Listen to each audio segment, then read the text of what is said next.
Şimdi ayın 23'ünde bizim kursumuz başladı. Daha 23 olmadan, ayın 23'ü olmadan öğrencileri getirip kayıtlarımız başladı.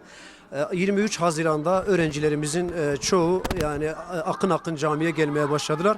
Her geçen gün 20, 30, 40 sayısıyla her gün böyle arttı. Şu an 150-200'e yakın öğrencimiz şu an ders görmektedir. Evet, bildiğiniz gibi Ramazan Kur'an ayıdır. Peygamber sallallahu aleyhi ve sellem özellikle bu ayda mukabelelerle Kur'an-ı Kerim'e ayrı bir önem vermiştir. Bu bilinçte olan halkımız da özellikle çocuklarını bu ayda daha çok gönderiyorlar. Şu an birçok öğrencimiz ders aldıktan sonra bir de mukabelelerimize katılıyorlar. Bu şekilde burada öğrendiklerini orada da mukabelede tekrarlıyorlar. Bir artış olmuştur. Şimdi biz burada 3 ders yapıyoruz. Bizim birinci dersimiz Kur'an-ı Kerim veriyoruz. İkinci dersimizde Kur'an-ı Kerim'i tekrarını ve ezberler üzerinde duruyoruz. Son dersimizde ise her gün bir konu işliyoruz.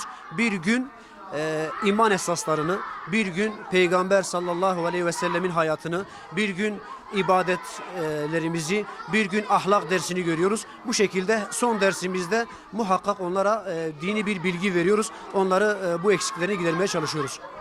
Biz öğrencilerimizin yüzdelik verecek olursak %60-70'in en azından Kur'an'a geçeceğini umut ediyoruz. Öğrencilerimiz bu konuda başarılı olduğunu görüyorum özellikle bu camide.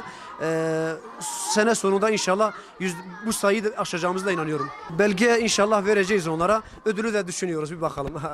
Onlara şunu demek istiyoruz. Özellikle bu yaz ayını çocuklarını camiye göndermeleri gerekiyor. Çünkü çocuklarımız Kur'an-ı Kerim ve dini bilgilerini almaları gerekiyor. Aksi takdirde bu çocuklarımız dışarıda, internetlerde olacaklardır ve bu şekilde çevrenin zararlarından etkileneceklerdir. Bundan dolayı en azından yazın 3 saatimizi bu camiye vererek çocuklarımızın yetişmesi konusunda inşallah faydalı olacaktır.